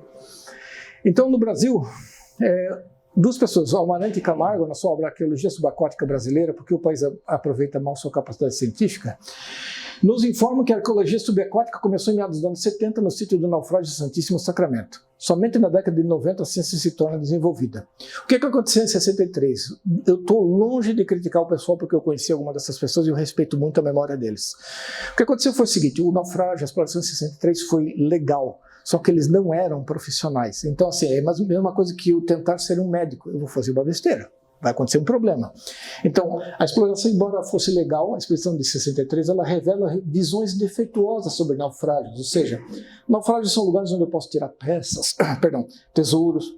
Então, isso é compreensível se analisarmos a época. Não teria como eles pensar diferente na época. Então, não tem como acusá-los, tá? É um caso de má sorte por naufrágio. Esses dois autores aqui, eles são tanto até cruéis com os exploradores de 63, o que eu não concordo, em absoluto. Eu acho que muitos arqueólogos, me desculpem, mas são arrogantes também. O suficiente de se acharem donos da verdade e acharem que só eles é que sabem como cuidar. Claro, eles têm um conhecimento técnico, mas essas pessoas, eles fizeram uma coisa errada no passado, era perfeitamente legal o que eles faziam, só que eles não sabiam direito a importância desse naufrágio. Então eu não os acuso de nada. Continuando. Tem uma lei federal que é alterada por essa lei de 2000, ela, segundo os autores lá, ela é permissiva, um certo exagero, tá? O problema talvez seja o desconhecimento e a falta de pessoal e recursos para fiscalização. Exploração de naufrágio, ou mesmo como operação de navio, como meu amigo Pereira sabe, custa muito dinheiro, aí vai se somando, quando você vê, você vai ter que pedir esmola na rua, é difícil, tem que planejar muito. A Marinha tenta corrigir alguns abusos. Pode passar a seguinte? E o naufrágio é o La Louise? Bom, naufrágios piratas têm poucas diferenças comparado com os outros navios armados da mesma época. Por quê? Porque o navio pirata é uma propriedade roubada. É que nem alguém roubar um carro e utilizar em roubo. Ele não vai modificar muito o carro, a não ser que o carro fique muito tempo com ele. Aí ele vai colocar algum símbolo dele, algum objeto, alguma coisa. Então, o navio pirata que fica pouco tempo, eles são propriedades roubadas por pouco tempo, então fica difícil identificar. Agora, se eles ficarem na mão do pirata por muito tempo, existem certas modificações. Mas a gente pode ver que pelo número de armas e munição, particularmente granadas e armas de uso em abordagem, você pode se desconfiar que é um navio pirata. Se o naufrágio não indicar um navio de guerra, você também checando as fontes primárias na história. Modificações ocorrências que acontecem com o tempo. Agora aqui, ó. Isso mostra que é um navio pirata. Tesouro ou mercadoria que indique roubo. Tipo, esse navio que naufragou carregava sal. Quando você abre ele, você vê que está cheio de moedas. Você sabe pelos documentos históricos que o navio era um navio que carregava sal. O que faz tanta moeda aqui? Né? O pessoal é suspeito. Continuando. A localização do naufrágio da Cotinga está correta pelos dados históricos. A datação que eu fiz dos artefatos até agora é dentro do período esperado. Com exceção de artilharia e munição, o naufrágio que foi explorado em 1963 tem poucos artefatos e mostra ter sido anteriormente explorado e destruído. Ainda se torna importante continuar a busca e análise de artefatos para entender como os piratas viviam. são os restos de La Luise, além da dúvida razoável. Eu sustento essa identificação feita por Miralles, Lorde e Bittencourt. Para mim não tem nenhum problema essa identificação. Só que a gente sempre quer um sino com o nome do navio, né? Fica difícil. Continuando. O resultado dessa pesquisa, em resumo, pessoal, obrigado por ter vindo até agora, é a identificação do pirata e seu navio, como Olivier Levasseur, dito Labuse, e a fragata La Luise.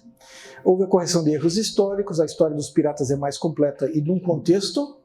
Localização e catalogação de artefatos encontrados, os quais, pela datação em novas fontes, até agora sustentam a anterior identificação do naufrágio. Pode continuar. E propostas para o futuro. O La Luise foi um navio pirata com mais de um ano, foi muito tempo se comparado a alguns navios piratas famosos. Foi uma oportunidade de ouro perdida em termos de arqueologia, mas o que resta pode ser estudado. A gente tem que verificar o estado atual do naufrágio, mergulhando ou usando sonar de varredura lateral, só que é equipamento caro. Temos que também ter uma mudança da mentalidade das pessoas, da percepção. As pessoas têm que parar de pensar que aquele naufrágio é uma caixa registradora de proventos. Na verdade, ele é um sítio arqueológico importantíssimo, gente. Tá? Então, mudança de mentalidade pela educação e informação, principalmente as crianças, né? Mostrando que é um sítio arqueológico que deve ser protegido de depredadores, e esse naufrágio tem um tesouro maior, a informação sobre o passado e aspectos individuais e coletivos da pirataria. Propostas para traçar estratégia de conservação e proteção, por exemplo, vigilância, ou pelo menos ter alguém sempre olhando, evitar obras destruidoras perto, como, por exemplo, explosões, dragagem e movimento de embarcações e saqueadores. Pode continuar? Se vocês quiserem a bibliografia completa, vão no endereço do ResearchGate sob o título The Pirate of Cotinga Island. Tá? Estão todos lá. Pode continuar? E a conclusão, assim, com essa palestra eu pretendo fazer a divulgação, eu vou fazer essa palestra em outros lugares, esse foi o primeiro lugar. Quem tiver as questões, por favor, me perguntem, e eu agradeço novamente o pessoal do Clube Literário, Ivan, Barca, todos os meus amigos que estão aqui pela presença, tá? E pela paciência até agora. E vou terminar com a imagem de um verdadeiro pirata. Esse é William Dampier, tá? Estranhamente, é um dos poucos retratos de um pirata que existe. Ele é um pirata por volta de 1685 e, estranhamente, tem um livro na mão. Tá bom? Muito obrigado, pessoal.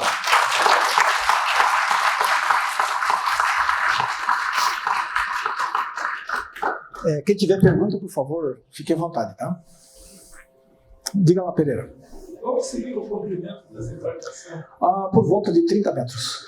Por volta de 30 metros. Quantos canhões? 22 canhões e 10 pedreiros. Canhões grandes e pedreiros é uma arma antipessoal, né, que eles levavam perto do convés. Como é que funcionavam esses pedreiros? Esses pedreiros até aquela recâmara, que já vem com a carga, você coloca, você fecha, tem uma espécie de selagem com couro, e aí você coloca uma cunha, e lá tem um furinho, tá? Ali não aparece, mas tem. Aí você reza uma Ave Maria e acende, torcendo para que pegue o cara, e não você. Inclusive os ingleses eram muito realistas com relação a isso, a quantidade de faíscas que saía daquela coisa, queimando os olhos, o rosto das pessoas, e às vezes até pedaços de metralha. Esse pedreiro era o seguinte, ele era utilizado também muito no Mediterrâneo, e ele era com balas redondas, que eles chamam de metralha, para os cristãos, e balas quadradas para os infiéis, para os sarracenos, tá? Eles se gostavam bastante naquela época, né? Diga lá. Esses documentos aí sempre disponibilizar por dentro ou não? Olha, eu posso disponibilizar sim, mas eu quero primeiro publicar meu livro, tá certo? Mas eu posso te passar fragmentos do documento, tá? Aquele documento do Capitão de Bocage ali é um dos documentos mais difíceis de ler. Mandei para os meus amigos franceses, eles disseram bem assim, isso é um dialeto francês, isso não é francês. E aí o que eu fiz? Eu fui palavra por palavra, que nem um quebra-cabeça. E aí eu entendi. Ele quer dizer isso. E mandava para os franceses, tá certo? Aí eles um pouco de preguiça deles também, né? Mas eles foram muito amigos, tá? Principalmente o Jacques Gasset, ele foi sensacional, uma pessoa ótima. Diga lá. Alguns desses objetos estão em algum museu? Sim, vários museus, tá? Um cachimbo, uma palangueta, que é uma arma que você... O que acontece? É uma carga de canhão que você colocava pela boca do canhão, não esse pedreiro, um tocanhão mesmo. Eles são duas peças de ferro dobradas, quando você dispara ela abre e começa a girar assim. Coitado de quem estiver na frente, né? Está no Museu Paranaense, tá? A Santinha eu não sei onde está. O canhão está no Instituto Histórico e Geográfico de Paranaguá, o canhão. Há um Cristo sem braços, que até agora identifiquei como material ósseo, também está no Instituto Histórico e Geográfico de Paranaguá, desculpe. Tem um canhão na entrada do Instituto Histórico e Geográfico do Paraná. Tem um canhão aqui na capitania. Esse canhão ele estava no convés do navio, com certeza. E tem no Museu das Armas também, lá em Lapa. E tem um museu em Santos. Esse museu eu estou tentando convencer o dono a me dar acesso para as peças. É assim, ele é uma pessoa ótima, tá? Mas ele, como eu falei, alguns arqueólogos antes de mim eram muito arrogantes. E ele não gostou da crítica, então ele não gosta muito de arqueólogos. Mas eu estou tentando aos pouquinhos, né? Com conversa a gente consegue as coisas, né? Eu mostrei para ele que eu tô a fim de respeitá-lo, que é a propriedade dele, ninguém vai tirar, etc. Vamos ver. Esse museu é lá em Santos, chama-se Museu do Mar. Ele tem várias peças e um expositor lindo, assim, com cachimbos, é ótimo, é muito bacana. Diga, Lisângela. E apesar do nosso, apesar da situação do nosso mar, de toda aquela, né, situação que você mostrou para nós, você acha que é possível encontrar alguma coisa dentro? Sim, acho sim, porque a lâmina lá é anóxica. Eu tenho uma novidade para vocês. Eu estava conversando com o seu Noel, que é um senhor que mora aqui na Cotinga, e o seu Noel disse assim, não, eu estive lá em 72, na última fase. Sim, seu Noel, como é que foi? Ele disse para mim, olha rapaz, tiramos pedaços do navio que ficaram apodrecendo na praia. Aí eu já fico com o coração partido, né? Sim, seu Noel, mais alguma coisa? Sim, ossos. É como eu falo, acho que eu informei para você, né?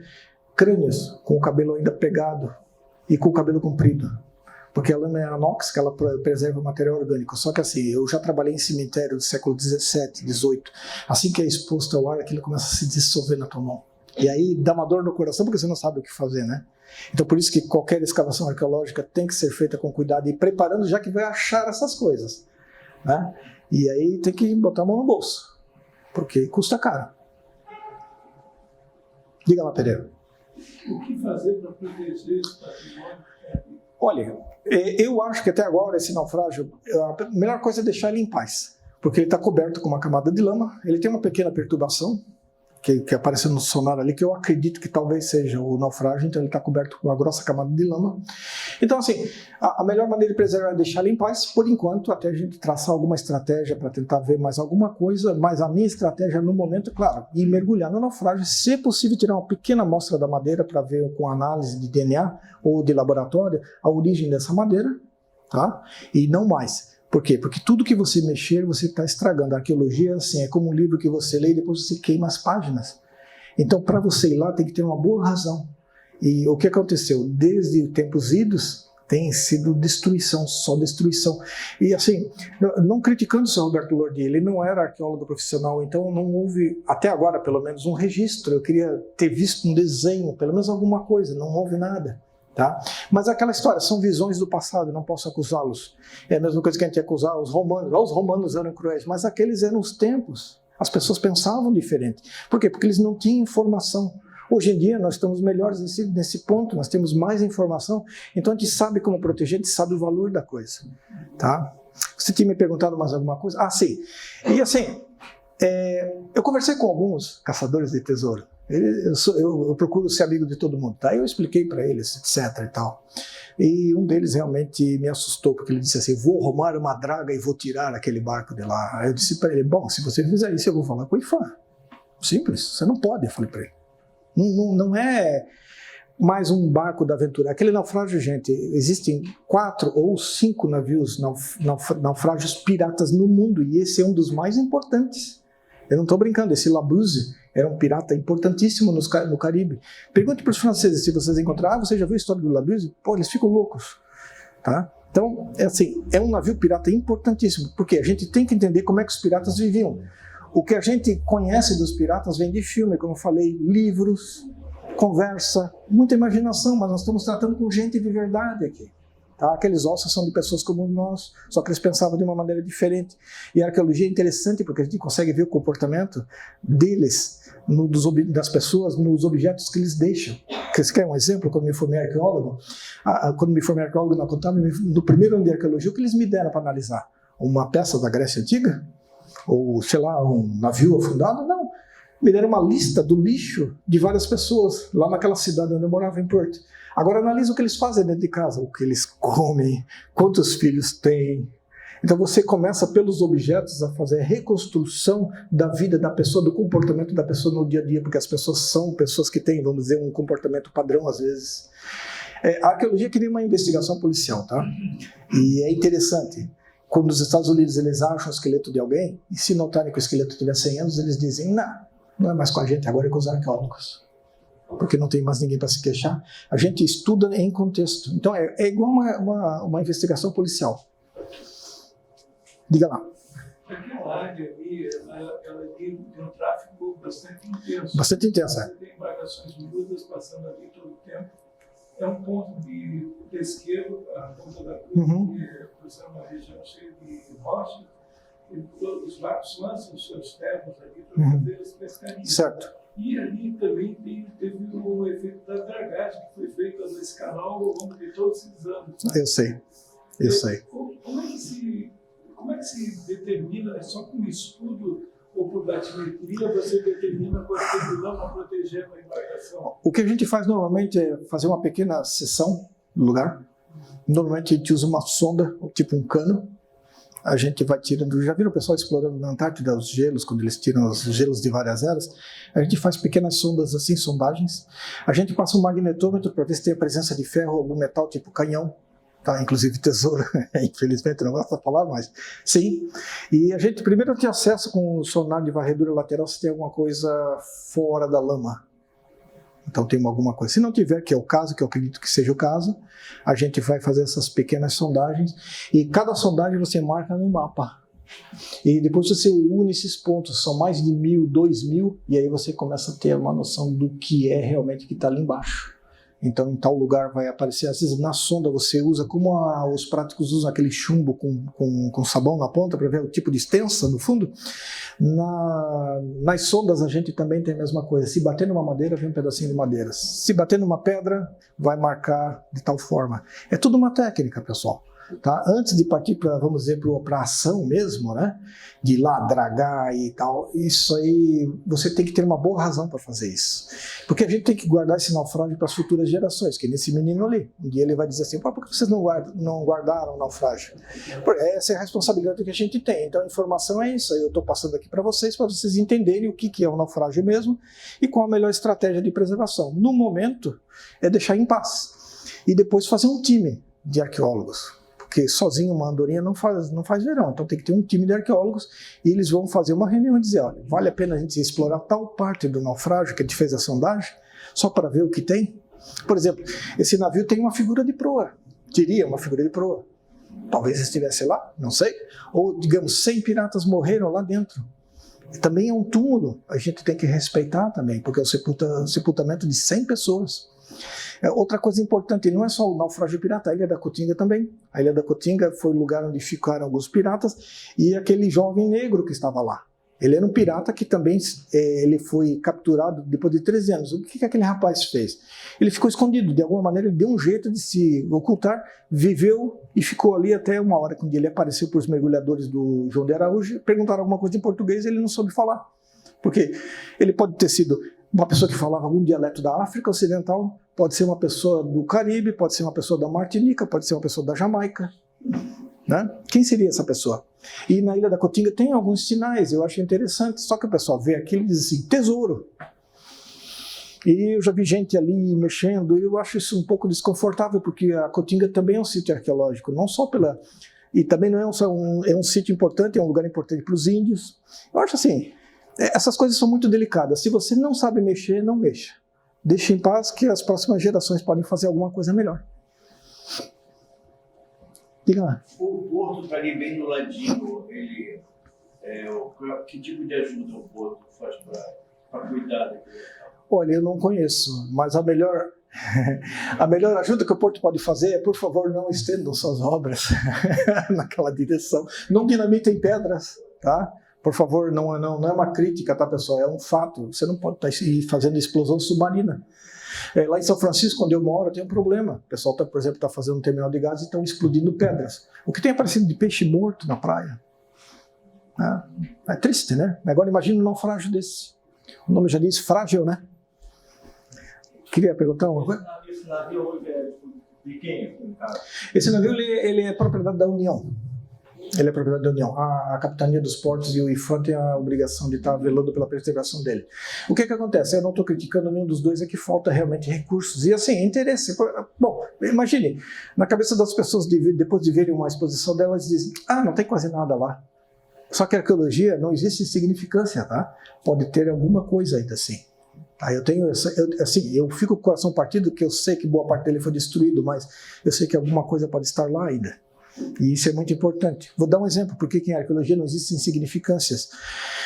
Na ilha de Antiquítera, na Grécia, um dia um mergulhador, em 1900, achou estátuas da Era de Ouro da Grécia, estátuas de bronze, que é raridade, você encontra de mármore, mas encontrar de bronze, achou estátuas. E aí a grande pergunta era, tiramos as estátuas, é da Era de Ouro da Grécia, mas de que ano? Em que ano ocorreu o naufrágio?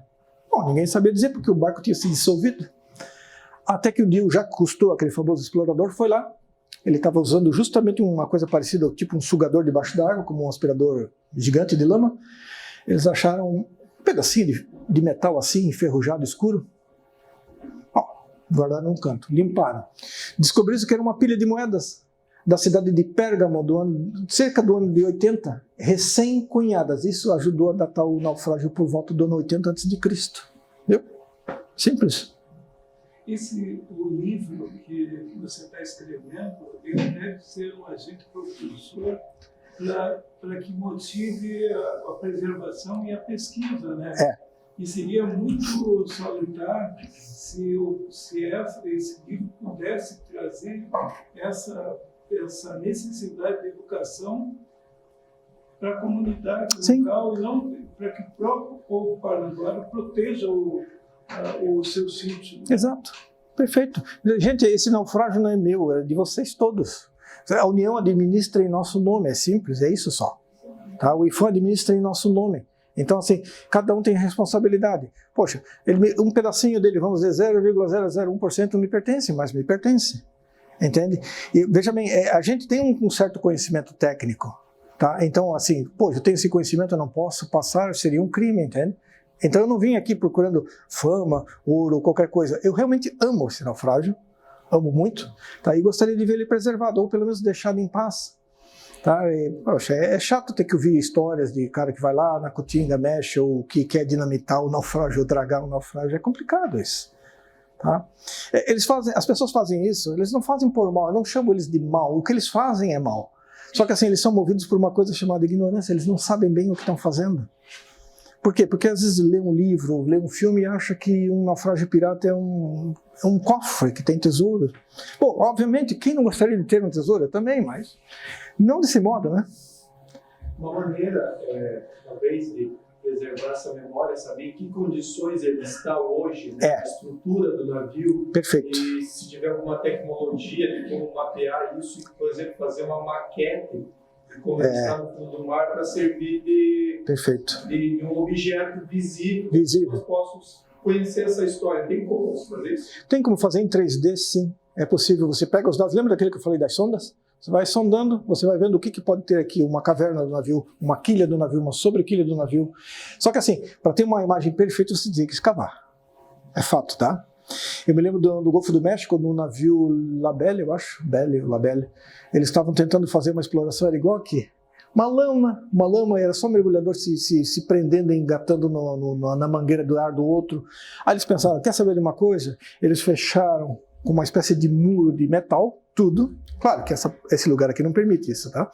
Bombearam a água para fora e os arqueólogos entraram na lama seca e começaram a cavar.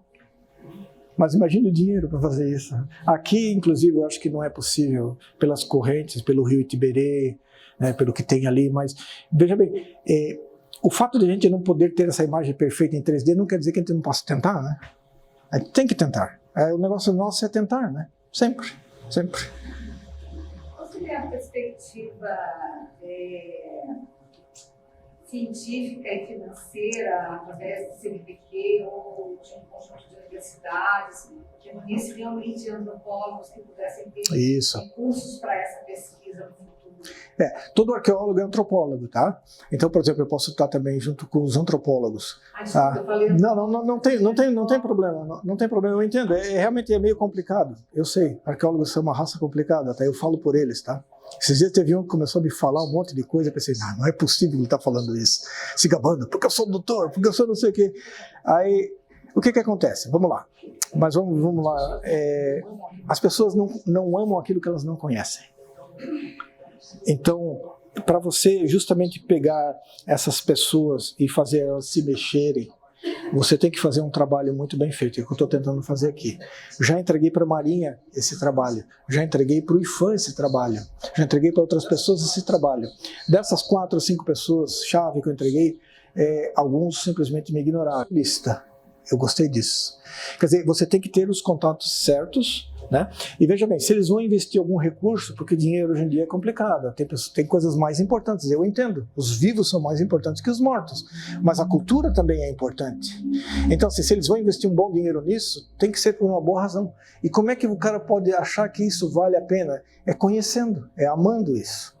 Esse naufrágio ele é único. Eu, honestamente, tem o meu amigo Jean Sulá, ele está em Madagascar agora, fazendo mergulho no navio Speaker. Tá? O navio tem mais peças, é mais bacana, mas foi navio pirata por bem pouco tempo. Eu até brinco com ele, meu navio pirata é muito melhor. Tá mais feio, mas é muito melhor. Que eu disse para ele, brincando, né? Claro, que se a gente achar uma peça-chave, vai ser muito mais importante, porque o Labuse foi um pirata importante. Ele navegou, olha só, ele navegou no Caribe, ele navegou na África, ele navegou no Canadá, ele teve na Ilha da Madeira, ele teve na África Oriental, ele teve em Madagascar, Ilha Reunião, ele também capturou navios de muçulmanos no Oceano Índico. Quer dizer, um verdadeiro pirata. O meu amigo Pereira aqui disse assim para mim quando eu contei as histórias, esse cara era um bagre ensaboado, era um verdadeiro pirata mesmo. Pelo que eu pude analisar da personalidade dele, por exemplo, ele não era uma má pessoa no sentido de ser perverso. Eu gosto de atirar nas pessoas e matar as pessoas. Ele era um ladrão. Ele é um criminoso, concordo. Mas assim, comparado com o pirata que acompanhava ele aqui na Caatinga, que era um pirata inglês, muito cruel mesmo. O Labuse não era cruel a esse ponto. Tanto é que, antes de chegar na Caatinga, em Cananéia, esse inglês que era um perverso, um cara mau mesmo, tá? Ele queria depor o Labuse. Por quê? Porque você está protestando demais das minhas crueldades que eu faço contra os portugueses. Aí ele reuniu a tripulação, porque eles elegiam o capitão por voto, tá? Vamos depô-lo. Quem quer depô-lo? Levanta a mão. Ninguém levantou.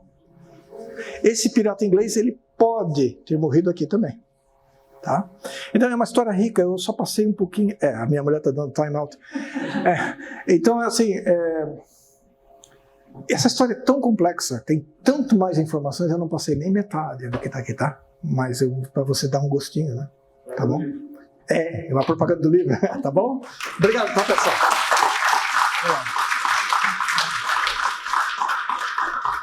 É bacana. Obrigado, tá? Senhores e senhoras,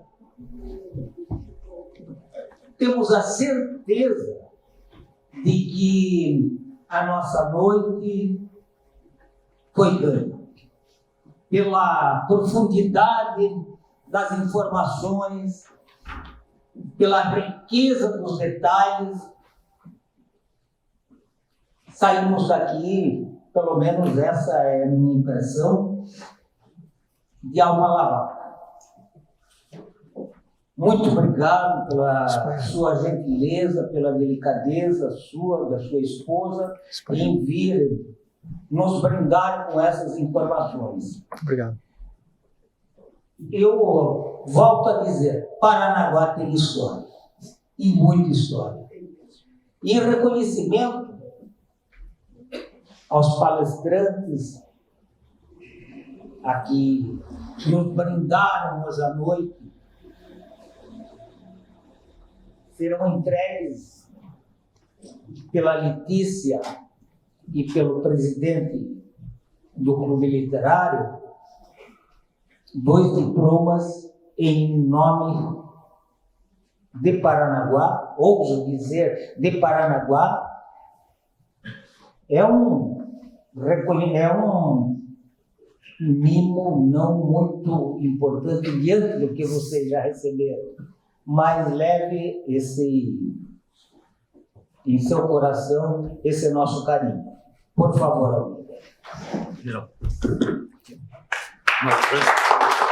Muito obrigado. Muito obrigado. Muito apreciado.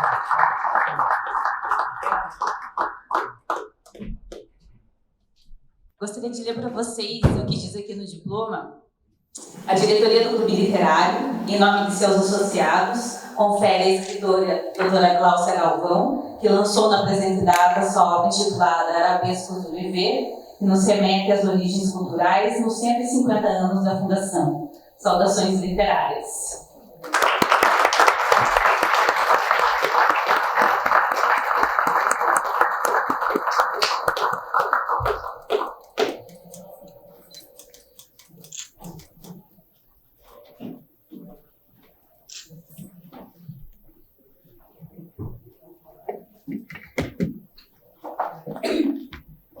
Senhores e senhoras, nós, por uma falha nossa, nós deixamos de registrar a presença dos escritores Vanderly Mendes, do nosso escritor Altair Feltes, da dona Rosana Nascimento, cuja bisavó foi uma das organizadoras da biblioteca deste clube.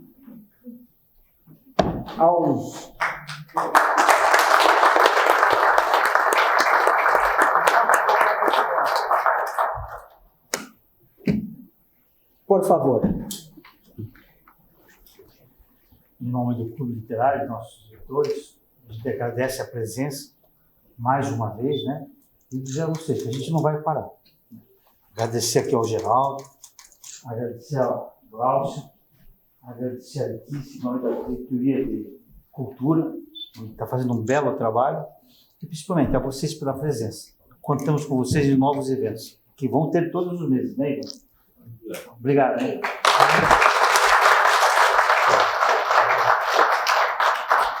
Senhores e senhoras, que o grande arquiteto do universo nos ampare e proteja hoje e sempre.